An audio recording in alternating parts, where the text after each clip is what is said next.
أشهد أن لا إله إلا الله وحده لا شريك له وأشهد أن محمدا عبده ورسوله أما بعد فأعوذ بالله من الشيطان الرجيم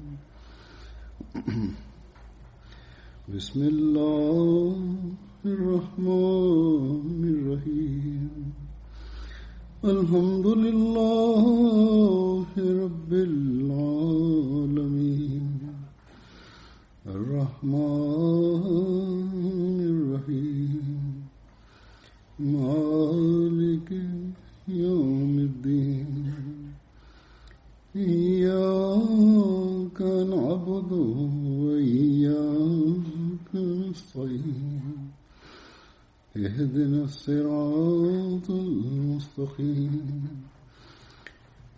صراط الذين أنعمت عليهم غير المغضوب عليهم ولا الضالين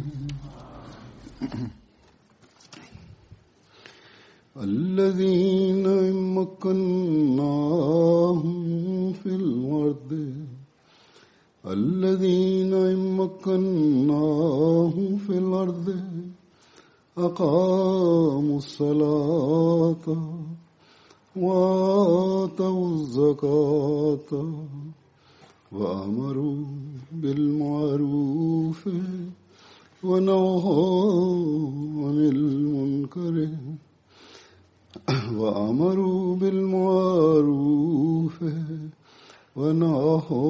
عن المنكر ولله عاقبة الأمور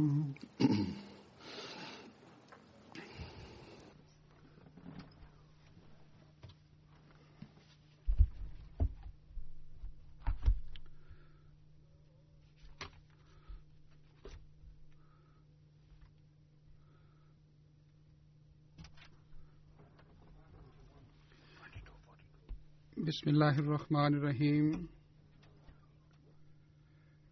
Je, hawa ni wa ambao ikiwa tukiwaimarisha katika ardhi hii wataswali swala na watatoa zaka na marudio yote na ni kwa Mwenyezi Mungu?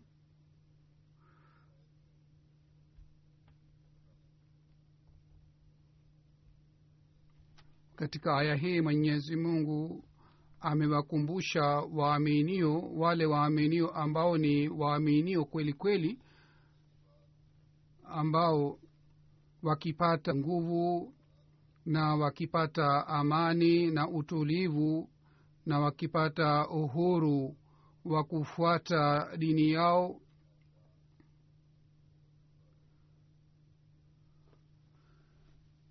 hawa ni waaminio ambao hawazingatii masilahi ya nafsi zao, bali badala yake wanaswali swala na wanakuwa waangalifu sana kuhusu sala zao na wanaimarisha misikiti yao. Wanakuwa wenye kuwahudumia watu na wao kwa kuwa na hofu ya Mwenyezi Mungu. Katika mali yao wanatoa katika njia yake ili waweze kuwasaidia wanyonge na mayatima. Hawa wanajitolea kwa ajili ya kusambaza dini tukufu ya Mwenyezi Mungu, kwa ajili ya kusambaza dini ya Mwenyezi Mungu. Wanatoa katika mali yao na hivi wanatakasa mali yao. Wao wenyewe pia wanazingatia mambo mema na vitendo vizuri, na vile vile wanawakumbusha wengine pia kuhusu vitendo vizuri, na vile vile wanawakumbusha wengine ili waweze kutekeleza wajibu wao kuhusiana na wenzao. Wao wenyewe wanajizuia katika maovu na wanawakumbusha wengine pia ili wajizuie katika maovu. hawa waaminio wanafanya shughuli hizi zote kwa ajili ya hofu ya Mwenyezi Mungu na kwa kuwa na mapenzi yake na hofu yake. Ndiyo maana Mwenyezi Mungu pia anatoa matokeo mazuri ya shughuli zao, kwa sababu Mwenyezi Mungu ni mwenye kuhukumu na mwenye kuleta matokeo mazuri. Basi ile kazi ambayo inafanywa kwa ajili ya Mwenyezi Mungu na inafanywa kwa ajili ya kuwa na hofu ya Mwenyezi Mungu, bila shaka matokeo yake yatakuwa mazuri. Huzur anasema ikiwa kila mmoja wetu anaelewa jambo hili la msingi, basi tutaendelea kupokea baraka na fadhila za Mwenyezi Mungu. Nyinyi katika sehemu hii ya Mehdiabad mumejenga msikiti. Hivyo ndivyo katika siku za nyuma katika Fulda na katika Wiesbaden pia nilifungua misikiti miwili. Jumuiya Ahmadiyya ya Ujerumani chini ya mpango wa kujenga misikiti 100, jumuiya inaendelea kujenga misikiti, na bila shaka wanajumuiya kwa ajili ya ujenzi wa misikiti wanatoa katika njia ya Mwenyezi Mungu, kwa kuwa na nia hii kwamba wafute amri ya Mwenyezi Mungu, na hivi sisi tuboreshe hali ya ibada zetu.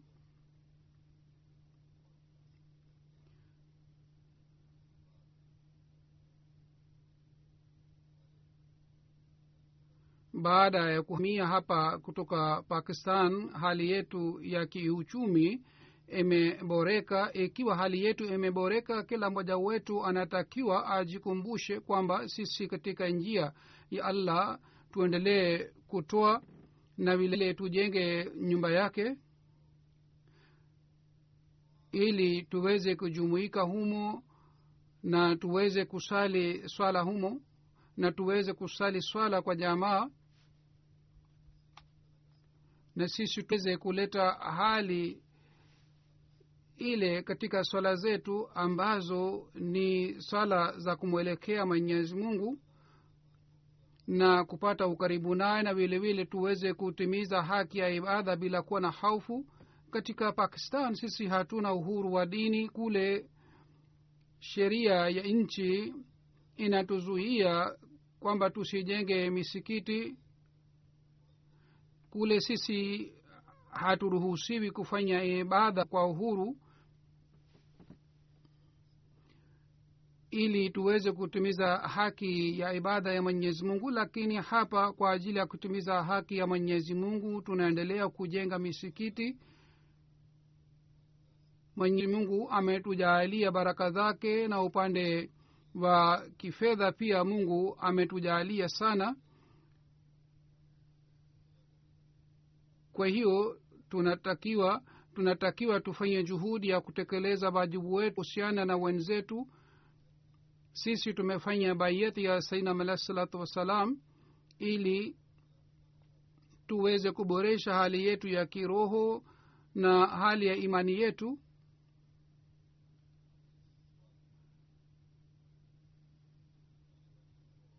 Misikiti hii yetu inatakiwa itukumbushe kwamba sisi tunalazimika kutekeleza wajibu wetu.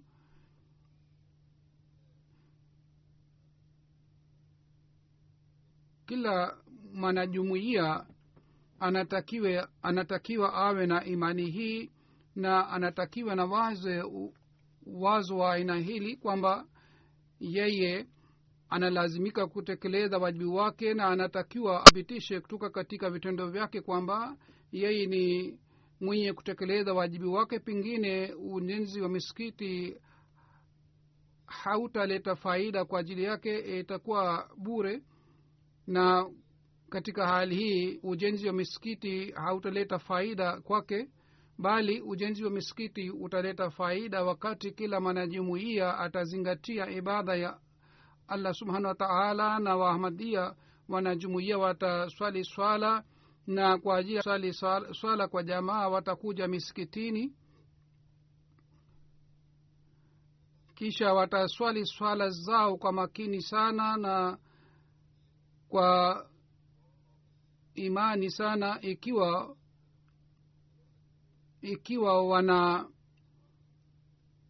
wanakosa umakini katika swala zao, mara moja watazingatia swala na wataswali swala kwa makini zaidi, kwa sababu katika swala mtu anapata nafasi ya kuongea na Mwenyezi Mungu. Swala si hii tu kwamba mtu asujudu na afanye ruku, bali katika swala mtu anatakiwa azungumze na Mwenyezi Mungu, na katika swala mtu anatakiwa aswali katika hali hii ama aweze kupata ukaribu na Mwenyezi Mungu. Sayyidina alayhi salatu wassalam kwa kueleza sifa za waaminio anasema, waaminio ni wale ambao wanaswali swala, yani yukimu salata, wanasimamisha swala,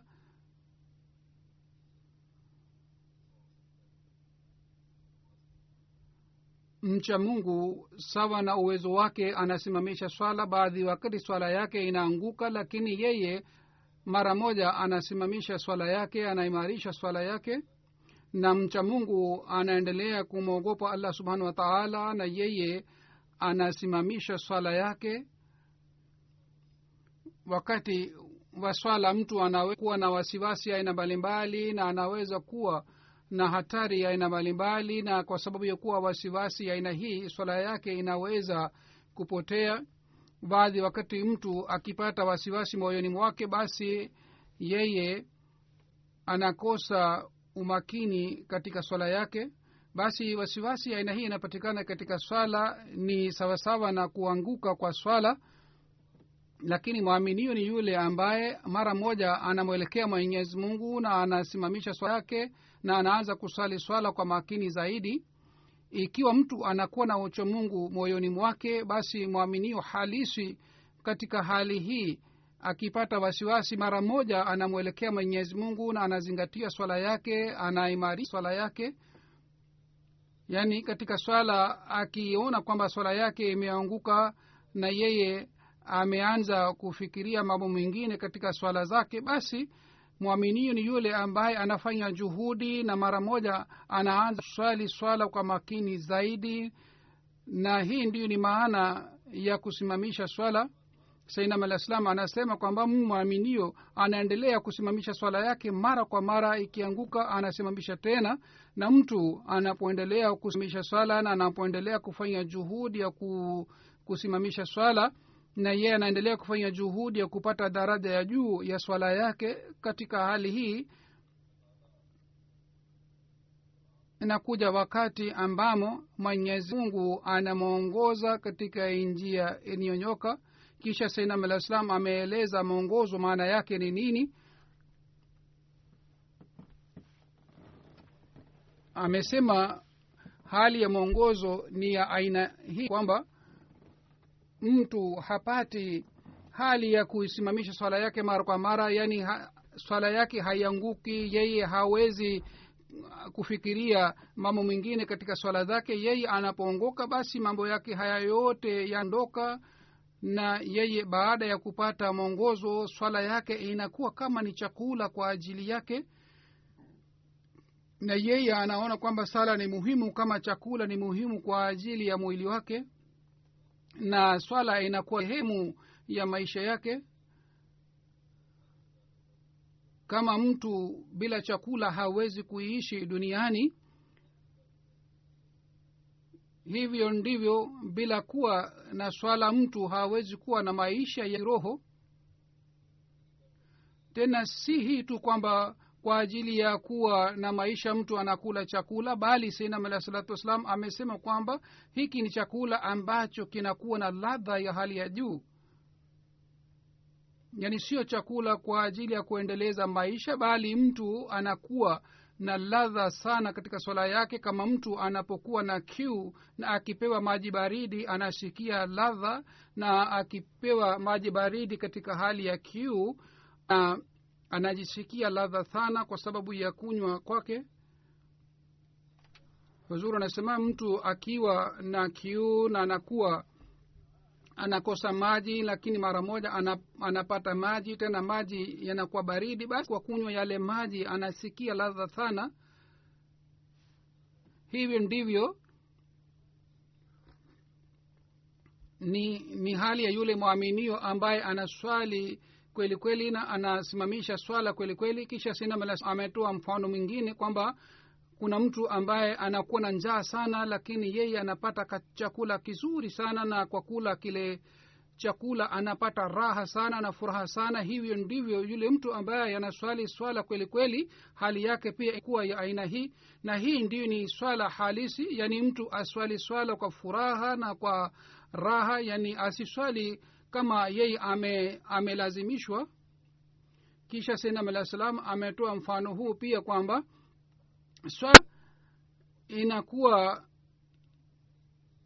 swala inakuwa kwa ajili ya maaminio kama ni kitu ambacho hawezi kukiacha, na yeye anasikia maumivu akiacha swala. Yeye kwa sababu ya kuswali anasikia ladha na raha na utulivu moyoni mwake, na sisi hatuwezi kueleza ladha ile katika maneno. Ni yule ambaye anaswali swala kweli kweli, ladha anayopata sisi hatuwezi kueleza katika maneno. Sayyidina Alayhi Salam anaendelea kusema kwamba mwaminio halisi mcha Mungu anapata ladha katika swala yake. Kwa hiyo mtu anatakiwa aswali swala polepole na kwa njia nzuri, kwa sababu swala ni mzizi wa mema yote. Ndiyo maana imesemwa kwamba swala ni miraji ya mwaminio, na yani kwa kupitia swala mtu anaweza kupata ukaribu na Mwenyezi Mungu. Hazur anasema kwamba ikiwa sisi tunajenga misikiti, basi tujenge misikiti kwa ajili ya kuswali swala za aina hii. Ikiwa tunajenga misikiti, basi tujenge misikiti kwa ajili ya kupata miraji katika swala tu. Hii ndiyo ni njia kwayo inatupeleka karibu na Mwenyezi Mungu, na sisi tunapata nafasi ya kuongea na Mwenyezi Mungu. Basi hatutakiwi tukate moyo kwa namna gani tunaweza kupata daraja hii. Mtu anakiwa aendelee kufanya juhudi, asichoke, afanye bidii. Basi kwa sababu ya juhudi yake anapata nafasi ya kupata ukaribu na Mwenyezi Mungu. Watu wengi wananiandikia kwamba katika sala sisi tunakosa umakini, tunaanza kupata wasiwasi aina mbalimbali. Basi mtu anapopata hali hii anatakiwa azingatie swala yake na asimamishe swala yake.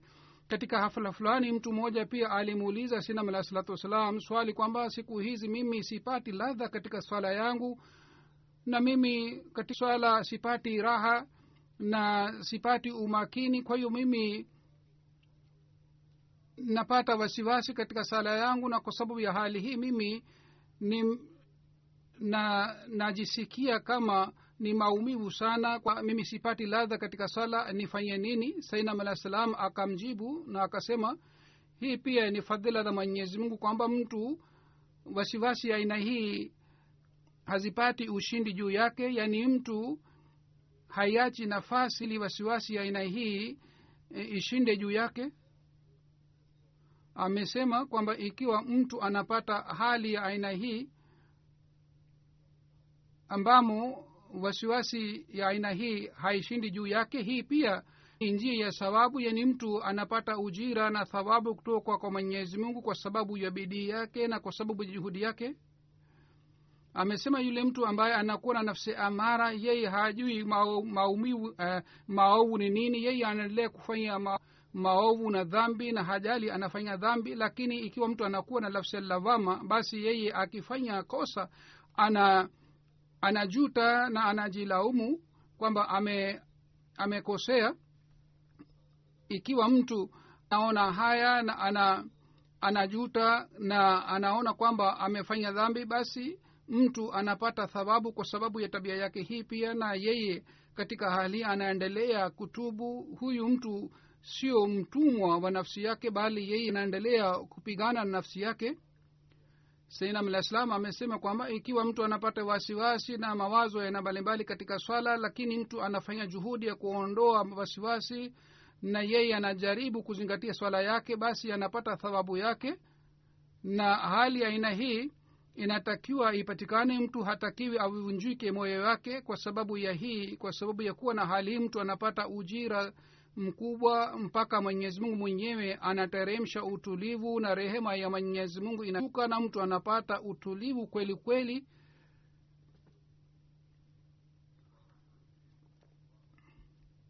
Na wasiwasi na mawazo yote mabaya yanaondoka. Lakini sharti ni kwamba mtu asichoke katika ya hayo ya Qayyum rahmatika astaghis. Unatakiwa usome sana, yani amesema sayyidina Muhammad sallam kwamba katika sajda usome dua hii ya hayo ya Qayyum rahmatika astaghis.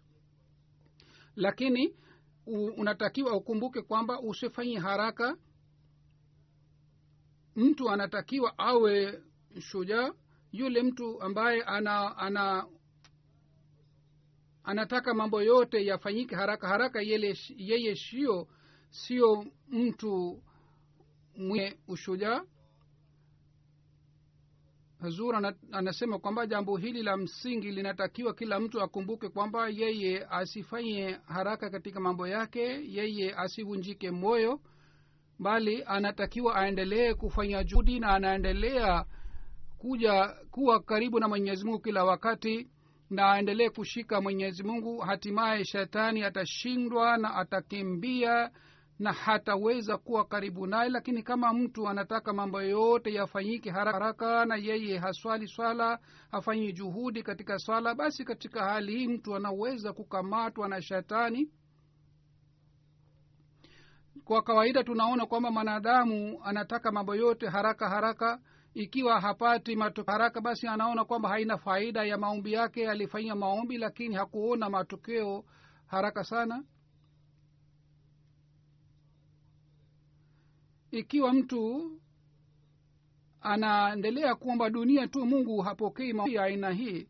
Lakini mtu anatakiwa amuombe Mwenyezi Mungu maendeleo katika imani yake. Katika hali hii Mwenyezi Mungu anakuja karibu naye. Kisha katika hali hii Mwenyezi Mungu anatimiza mahitaji yote ya kidunia na Mungu anamtosheleza. Kwa hivyo kwa ajili ya maombi Mungu ameweka masharti kadhaa, na muumini anatakiwa afuate masharti haya yote, ndipo maombi yake yatapokelewa. Hii haiwezi kutokea kwamba upande mmoja Mwenyezi Mungu asema ud'uni astajib lakum, yani muniite mimi nitapokea maombi yenu, lakini upande mwingine mtu anaendelea kumuomba Mwenyezi Mungu, anaendelea kufanya maombi, lakini Mwenyezi Mungu hapokei maombi yake. Hii haiwezi kutokea. Sayyidina salatu wassalam kwa kueleza madha hii anasema katika swala kuna maombi na vile vile kuna dharud, yani kumsalia Mtume sallallahu alaihi wasallam. Lakini sio haramu kwamba msifanye maombi katika lugha yenu katika swala. Mwenyezi Mungu amesema kwamba swala ni ile ambamo tazarru inapatikana ndani yake, yani mtu analia katika swala yake na moyo wake unalaika na anakuwa na hofu ya Mwenyezi Mungu na anakuwa na imani kwamba amesimama mbele ya Mwenyezi Mungu. Watu ambao wanaswali swala ya aina hii Mwenyezi Mungu anafuta dhambi zao na makosa yao. Mwenyezi Mungu anasema innal hasanati yuzhibna sayyiati,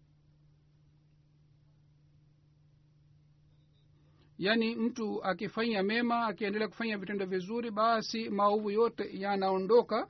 Hasanat hapa maana yake ni swala, na mtu akifanya dua katika lugha yake, basi yeye anapata umakini katika swala yake na anapata hali ambamo anaanza kulia mbele ya Mwenyezi Mungu, kwa sababu anapofanya maombi katika lugha yake anaelewa vizuri maombi yake. Ndio maana anapata tadharu katika swala. Ndio maana Sayyidina Muhammad amesema mnalazimika kufanya maombi katika lugha yenu pia.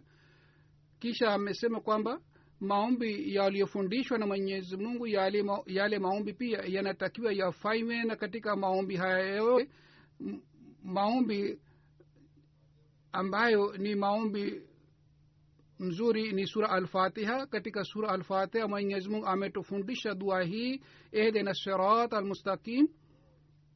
Maelezo yake ni pana sana na tafsiri yake ni pana sana. Sayyidina Muhammad sallallahu alaihi wasallam anasema kwamba wakati mkulima anapojua namna ya kulima shamba, basi yeye atapata mavuno mazuri na matokeo mazuri. yani kuna mkulima yeye anajua namna ya kulima vizuri, yeye ni mjuzi wa kulima shamba lake, na yeye anajua wakati gani anatakiwa atilie mabolea na wakati gani anatakiwa atilie madawa na vitu vingine kwa ajili ya mimea yake. Wakati mtu anapojua mambo haya yote, basi yule mtu amepata malengo yake, na yeye ameshika njia ya kuongoka katika uwanja wa kulima. Basi nyinyi pia mufanye maombi pata njia ya kuongoka, na mufanye dua kwamba Mola wangu, mimi ni mtu mwenye dhambi, na mimi nimefanya makosa, niongoze. Na vile vile muombe mahitaji yote kutoka kwa Mwenyezi Mungu, mahitaji yote yawe makubwa au madogo, muombe kwa Mwenyezi Mungu. Mtu mwema ni yule ambaye anafanya maombi sana, kwa sababu ikiwa mtu ambaye ni bahili, ikiwa nyumbani kwake maskini anaomba kila siku moja yule bahili pia ataona haya na atamsaidia yule maskini ambaye alikuwa akimjia kila siku. Basi yule Mwenyezi Mungu ambaye ni mtaji na mpaji wa kila kitu, namna gani mtu akimwomba yeye hawezi kutoka kwake? Kwa hiyo mtu anapomwomba Mwenyezi Mungu anapata kutoka kwake. Kwa hiyo swala maana yake ni maombi, kama Mwenyezi Mungu anasema ud'uni astajib lakum, yani muniite mimi nitapokea maombi yenu. Kisha Mwenyezi Mungu anasema wa iza sa'alaka ibadni fa inni qarib ujibu da'wata da'i iza da'ani, yani mtumishi wangu anaponiomba basi mimi najibu kwamba mimi nipo karibu naye, kwa sababu mimi napokea maombi ya kila mwombaji, na kila anayeomba napokea maombi yake.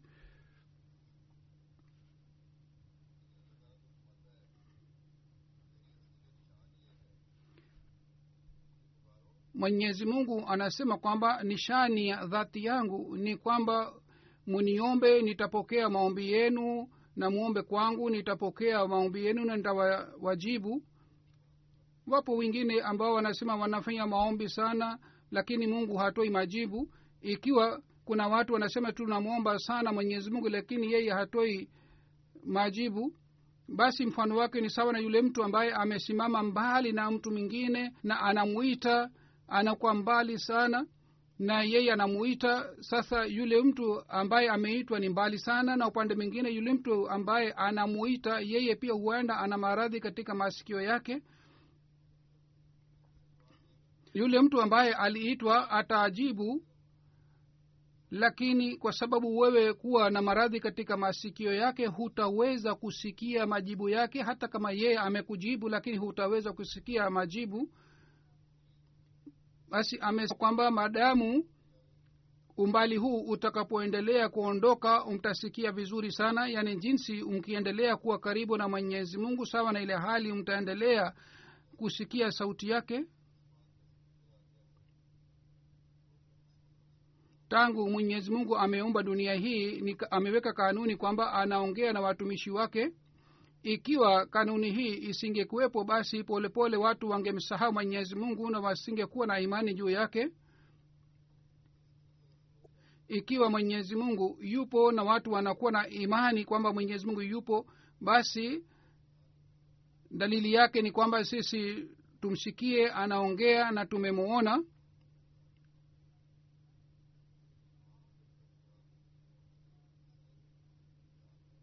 Lakini kama kuna pazia katika Mungu na yule mtu ambaye anaomba, basi mtu hawezi kusikia, lakini ile pazia inapoondoka mtu anaweza kumsikia Mwenyezi Mungu. Mtu anatakiwa aondoe pazia inapatikana kati yake na katika Mwenyezi Mungu. Kisha Mwenyezi Mungu ameahidi kwamba yeyote atakayemwendea na atakuja karibu naye, Mwenyezi Mungu amemwahidi kwamba yeye pia atakuja karibu naye. Mtume sallallahu alaihi wa alihi wasallam pia amesema kwamba Mwenyezi Mungu anasema kwamba mtu anapokuja upande wake hatua moja, Mungu anakuja upande wake hatua mbili. Mtu anapokuja kwake kwa kutembea, Mungu anamkimbilia. Basi ikiwa kuna kosa, basi ni kosa ndani yetu. Tunatakiwa tuondoe makosa yetu yote na tutafute makosa yetu na udhaifu wetu. Tuendelee kutafuta njia za kukutana na Mwenyezi Mungu, na kwa ajili ya kutafuta njia hii pia tunahitaji msaada wa Allah subhanahu wa ta'ala. Sisi ambao tunadai kwamba tumefanya bayati ya Sayyidina alayhi salatu wasalam, kwa ajili yetu ni muhimu kwamba sisi tufanye juhudi sana ili tuje karibu na Mwenyezi Mungu, na kusema kwamba sisi tumekubali amri moja ya Sayyidina alayhi salatu wasalam kwamba tumujenge misikiti. Kazi hii haitoshi, bali baada ya kujenga misikiti tunatakiwa tuthibitishe kutoka kwa vitendo vyetu kwamba tunakuja karibu na Mwenyezi Mungu, na kisha tunamuomba Mwenyezi Mungu. Kisha mtu anapofanya juhudi na anapata msaada Mwenyezi Mungu, ndipo atapata ufaulu uliokamilika. Kisha Sayyidina alayhi salatu wasalam anasema, kumbukeni wakati mlipofanya bayat mulitubu na baraka ilipatikana kwa sababu ya tauba yenu. Lakini kama mtu anaahidi kwamba atatanguliza dini juu ya mambo yote ya dunia, basi atapata baraka na atapata maendeleo. Yani baada ya kufanya bayat mtu anapata baraka, lakini mtu akifanya ahadi kwamba atatanguliza dini juu ya dunia, basi ataendelea kupata maendeleo. Lakini hali hii hamwezi kupata bila msaada wa Mwenyezi Mungu. Kwa ajili ya kupata hali mnataka msaada kutoka kwa Mwenyezi Mungu, kama Mwenyezi Mungu amesema, wallazina jahadu fina lanahdiyannahum subulana. Yani wale watu ambao wanaendelea kufanya juhudi katika njia zetu, hatimaye wanaungana wanapata mwongozo kutoka kwa Allah subhanahu wa ta'ala. Amesema kama begu moja inapandwa, mwanadamu anapanda begu, ikiwa begu ile haiangaliwi vizuri na haitiliwi maji, basi begu ile inaenda bure na haioti. Hata kama inaota, lakini inakuwa dhaifu sana. Hivyo ndivyo nyinyi pia, ikiwa hamkumbuki ahadi ya bayati yenu kila siku, yani ikiwa hamkumbuki ahadi hii kwamba mtatanguliza dini juu ya dini na hamtafanya maombi kwamba Mungu utusaidie, katika hali hii fadhila za Mwenyezi Mungu haitashuka. Mnalazimika kukumbuka ahadi hii. Bila shaka bila msaada wa Mwenyezi Mungu mabadiliko hayawezi kupatikana. Yani mtu hawezi kuleta mabadiliko ndani yake bila kuwa na msaada wa Allah subhanahu wa ta'ala. Kwa hiyo kwa kuomba msaada wa Mungu na fadhila zake, mtu analazimika kufanya maombi sana. Watu ambao wanakuwa wakosefu, wezi na wazinifu na wenye dhambi hawabaki katika hali yao, hatimaye wanajuta. Hii inathibitisha kwamba mtu anakuwa na begu ya kufanya mema, lakini kwa ajili ya kustawisha begu hii mtu anataka msaada kutoka kwa Allah subhanahu wa ta'ala. Ndio maana katika swala Mungu amesema musali sura al-Fatiha. Katika swala Mungu anasema iyyaka na'budu wa iyyaka nasta'in, yani sisi tunakuabudu wewe na tunaomba msaada kutoka kwako. Katika aya hizi Mungu ametufundisha mambo mawili. Jambo la kwanza ni kwamba katika mambo mema mufanye juhudi na mufanye maombi, yani kwa ajili ya kufanya vitendo vizuri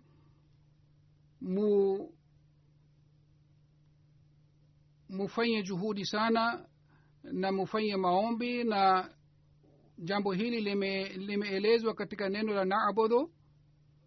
Yani yule mtu ambaye hafanyi maombi na hafanyi juhudi, yeye hawezi kufanikiwa, yeye hawezi kupata mafanikio. Kwa mfano, kuna mkulima ikiwa baada ya kupanda begu hafanyi juhudi, hawezi kupata matunda, hawezi kuvuna mavuno.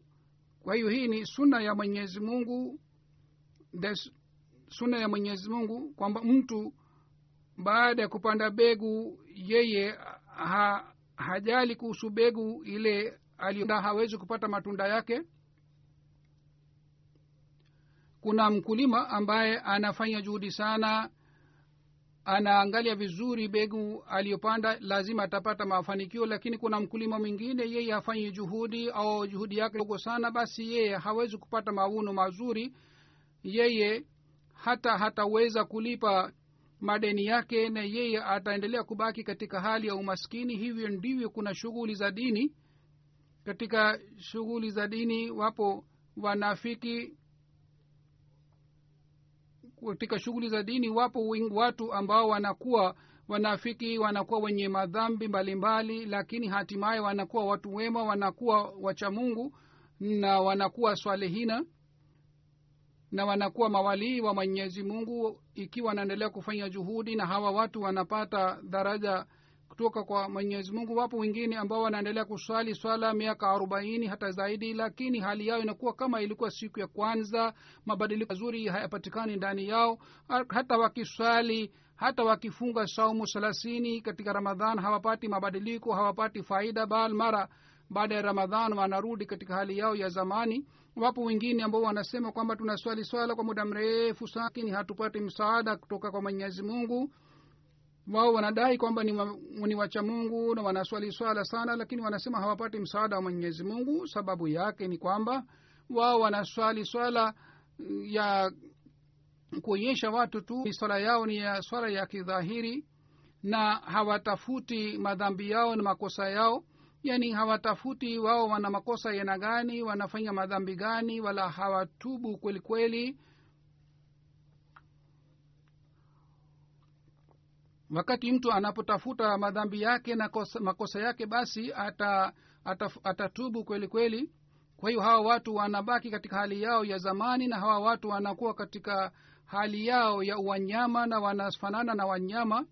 Swala za aina hizi hazileti faida, bali sala hizi zinakuwa maangamio. Swala za aina hii hazikubaliwi na Mwenyezi Mungu. Swala halisi ni ile swala ambayo inaleta mabadiliko ndani yake. Kwa mfano, mtu pewa madawa kutoka kwa daktari, anatumia dawa ile siku kadhaa na anapona. Lakini kama mtu anatumia dawa lakini haponi, basi yule mgonjwa anakuwa na wasiwasi kwamba dawa sio nzuri, inatakiwa dawa ile lazima ibadilishwe. Ikiwa mtu katika hali yake ya kiroho hapati mabadiliko mazuri, hapati matokeo mazuri, basi anatakiwa afikirie kwamba lazima kuna kosa fulani, anatakiwa abadilishe hali yake. Kwa hiyo swala halisi, ibada halisi ni ile ambayo kwa kupitia ibada ile anapata ukaribu na Mwenyezi Mungu. Kisha Sayyidina Alayhi Salam anasema zaidi kwamba swala kwa hakika ni dua. Kila neno la swala inakuwa neno la maombi kutoka kwake. Ikiwa mtu hapati umakini katika swala yake, basi awe tayari kupata adhabu kutoka kwa Mwenyezi Mungu, kwa sababu yule mtu ambaye hafanyi maombi, yeye mwenyewe anakuja karibu na maangamio na maafa.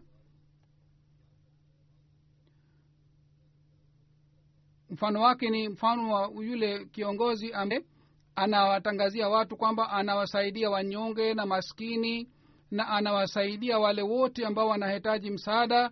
Mimi nipo hapa kwa ajili ya kuondoa matatizo yao, na mimi nawarehemu sana watu na nawasaidia wanyonge. Lakini kwa kusikia tangazo hili, mtu ambaye ana matatizo mengi sana anapita karibu naye, lakini yeye hajali tangazo lake. Yani yeye mwenyewe anakuwa na matatizo chungu mzima, anakuwa taabani, lakini kwa kusikia tangazo lake yeye hali wala haombi msaada kutoka kwake, basi yule mtu lazima ataangamia, hataweza kupata msaada. Hii ndiyo ni hali ya Mwenyezi Mungu. Yeye kila wakati anawatangazia watu, anatangaza kwamba yeye yupo tayari kuwapatia raha watu, lakini sharti ni kwamba watu waombe kwake. Kwa ajili ya kupokelea kwa maombi ni muhimu kwamba mtu asiwe muasi, bali afanye dua kwa moyo sana, kwa sababu mawe mawili yanaposuguliwa moto unapatikana. Hivyo ndivyo mtu anatakiwa aswali swala yake na amali zake kwa ajili ya Mwenyezi Mungu. Hali yake itakapopatikana, basi Mungu ataendelea kubadilisha hofu yake katika hali ya amani. Hazur anasema mkumbuke kwamba baraka yote tuliyopata hapa, hii ni kwa fadhila za Mwenyezi Mungu. Ikiwa tunataka tupate baraka zaidi, basi baraka hii pia itapatikana kwa fadhila za Mwenyezi Mungu. Kwa hiyo mnalazimika kuzingatia ibada ya Mwenyezi Mungu zaidi, na vile vile mnalazimika kutekeleza wajibu wa wanadamu na viumbe vya Mwenyezi Mungu, ili muweze kupata baraka na fadhila za Mwenyezi Mungu. Hazur anasema nyinyi wenyewe mnaweza kuchunguza hali zenu kwamba namna gani sisi tunafanya juhudi ya kusimamisha swala na kuimarisha swala, kiasi kila mmoja amekuja karibu na Mwenyezi Mungu, au kwa ajili ya hii anafanya juhudi kiasi gani shughuli za dini zinakuwa kizuizi katika zetu. Tunatakiwa tukumbuke daima dawamu amri hii ya Mtume Muhammad sallallahu alaihi wasallam, kauli hii ya Mtume Muhammad sallallahu alaihi wasallam kwamba tofauti baina ya mkafiri na Muislamu ni swala. Yani mtu akiacha kuswali swala basi anakuwa mkafiri. Kwa hiyo swala inakuwa kipimo kwa ajili ya kujua kwamba mtu ni mkafiri au ni mwaminio. Mtu anatakiwa awe mwangalifu sana kuhusu kauli hii ya Muhammad sallallahu alaihi wasallam. Ikiwa yeye hajali kuhusu kauli hii, basi haitakuwa tofauti baina yake na baina ya mkafiri. Kisha Mwenyezi Mungu hakusema hii tu kwamba muswali swala, bali Mwenyezi Mungu amesema mtu akiswali kwa jamaa atapata ujira mara 25, na sehemu nyingine amesema mara 27 zaidi kuliko mtu ambaye anaswali swala peke yake. Lakini ikiwa sisi hatuzingatii swala kwa jamaa, basi sisi tutakuwa bahati mbaya kiasi gani kwamba tumejenga misikiti lakini hatusali swala. Ikiwa sisi tumejenga misikiti, tunalazimika kutimiza haki za ibada na tunalazimika kuboresha hali ya ibada yetu, na vile vile tunalazimika kuzingatia hali yetu ya kutoa katika njia ya Allah, na vile vile tunalazimika kuzingatia hulka zetu, na vile vile tunalazimika kuwakumbusha watu wengine kuhusu vitendo vizuri, na vile vile tunalazimika kujiepusha na maovu yanapatikana katika jamii hii. Pengine ikiwa sisi hatufanyi hivi, ahadi zetu itakuwa ni maneno tu.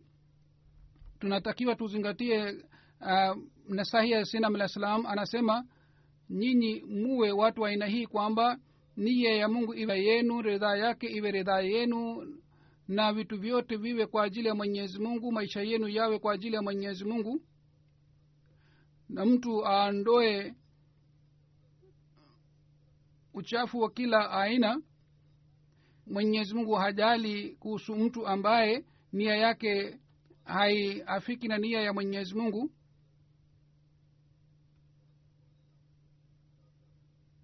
Sayyidina al-Islam aliposema maneno haya wakati ule wanajumuia ilikuwa 400,000. Sayyidina al-Islam alisema wafuasi wangu ni 400,000, lakini jumuia si hii kwamba mtu anafanya bayat, bali jumuia halisi itakuwa jumuia wakati jumuia inaelewa vizuri masharti yote ya bayat na inafuata masharti yote ya bayat na inaleta mabadiliko mazuri, na maisha yao yanatoka nje katika maisha ya makosa na dhambi, na watoke nje katika mashambulio ya shetani, wamwelekee Mwenyezi Mungu na watimize haki za Mwenyezi Mungu kweli kweli, na kwa ajili ya kusambaza dini tukufu ya Mwenyezi Mungu wawe na hamu sana, na wao wapate ushindi juu ya tamaa ya nafsi zao, na watangulize dini ya Mwenyezi Mungu. Mwenyezi Mungu anasema kwamba nyinyi ni wale ambao wamepotea, mimi nawapatieni mwongozo, ninyi ni vipofu na wapatieni macho.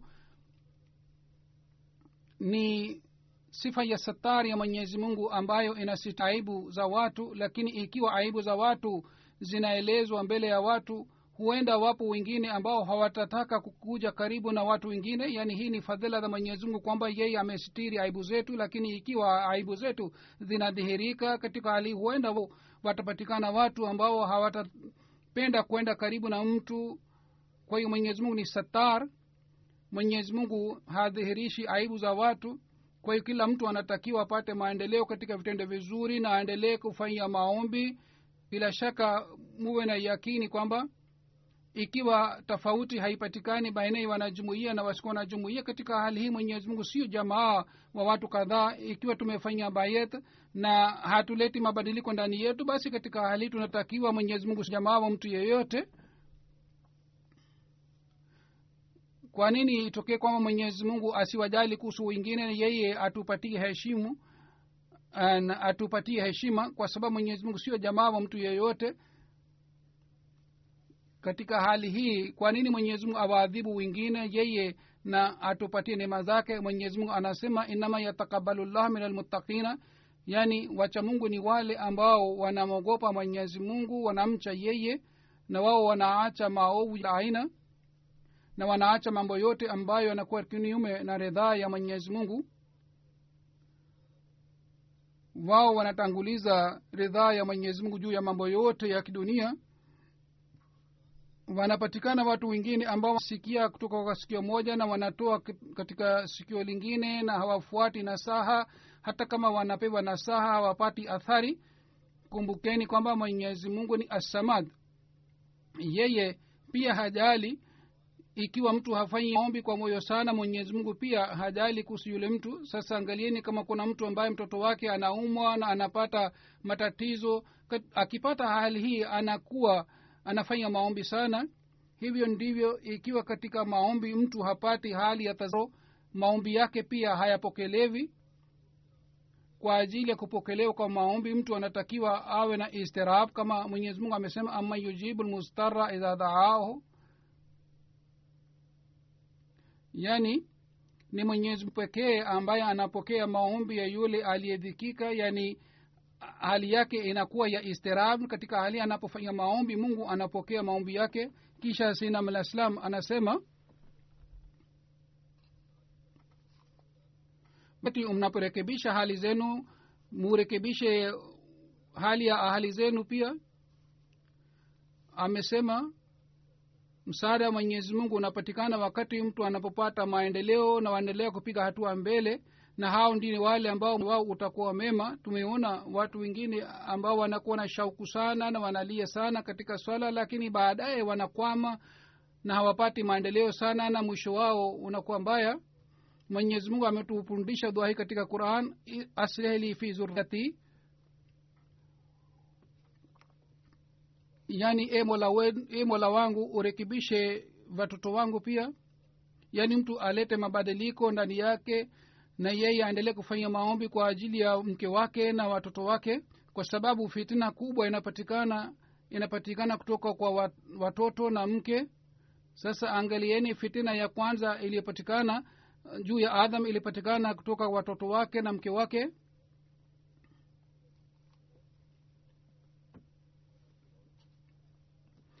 Balaam pia ikiwa alikosa madaraja, alikosa kwa sababu ya mke wake, kwa sababu yeye alisababisha kumleta hali yake alikuwa nayo. Kwa hiyo maafa yanapatikana na mtu anapopata matatizo, mtu anatakiwa afanye maombi na aendelee kufanya juhudi.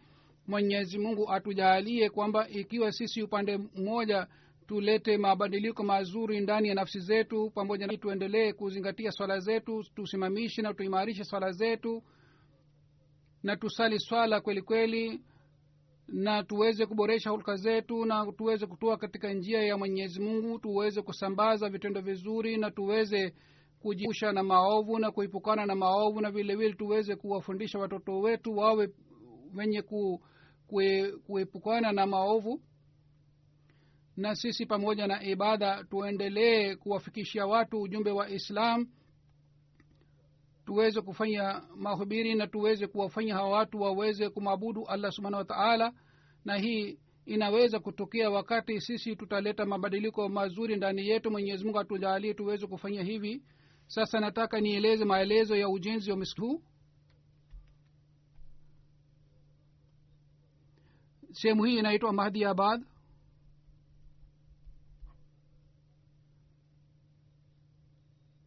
Mahali ambapo msikiti huu umejengwa ni Mahdiabad. Idadi ya wanajumuiya ni ndogo,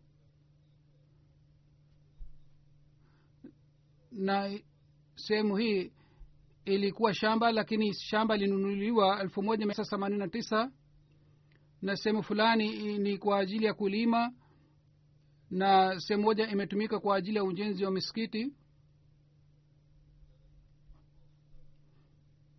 Na zamani ilikuwa farmhouse na ghorofa kubwa, na zamani wanajumuiya waliendelea kutumia kama ni namaz center kwa ajili ya kuswali swala. Baadaye walipata kibali kwa ajili ya ujenzi wa misikiti, na kwa kufanya wakari amal wanajumuiya walijenga misikiti, na misikiti ni ghorofa, na nyumba ya mbashiri pia ipo, 2010 council iliruhusu kwamba shamba itumiwe kwa ajili ya kujenga nyumba. Kwa hivyo nyumba 12 ilijengwa katika shamba, na hivyo ndivyo ruhusa ya kujenga misikiti pia ilipatikana.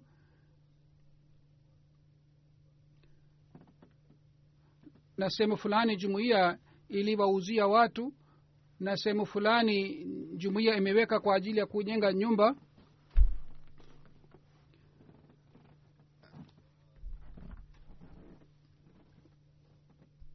Miaka 8 iliyopita mimi niliweka jiwe la msingi, na sasa ujenzi umekamilika, na msikiti huu ni ghorofa, ni square meter 385.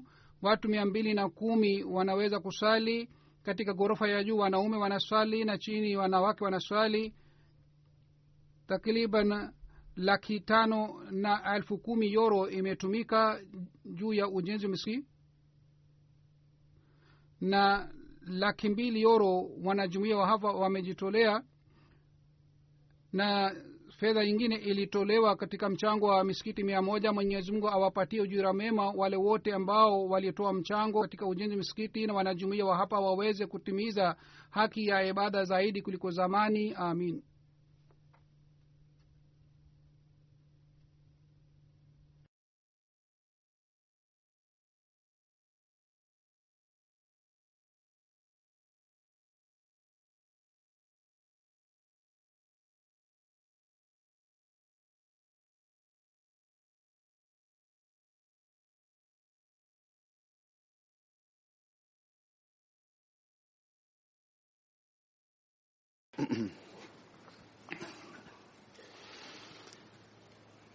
الحمد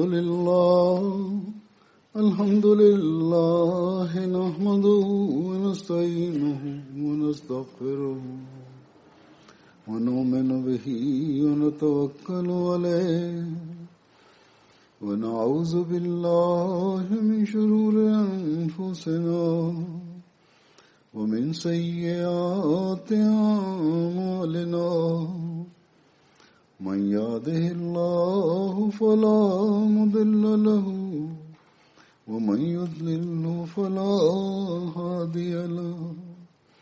ونشهد أن لا إله إلا الله ونشهد أن محمدا عبده ورسوله. عباد الله رحمكم الله، إن الله يأمر بالعدل والإحسان وإيتاء ذي القربى وينهى عن الفحشاء والمنكر والبغي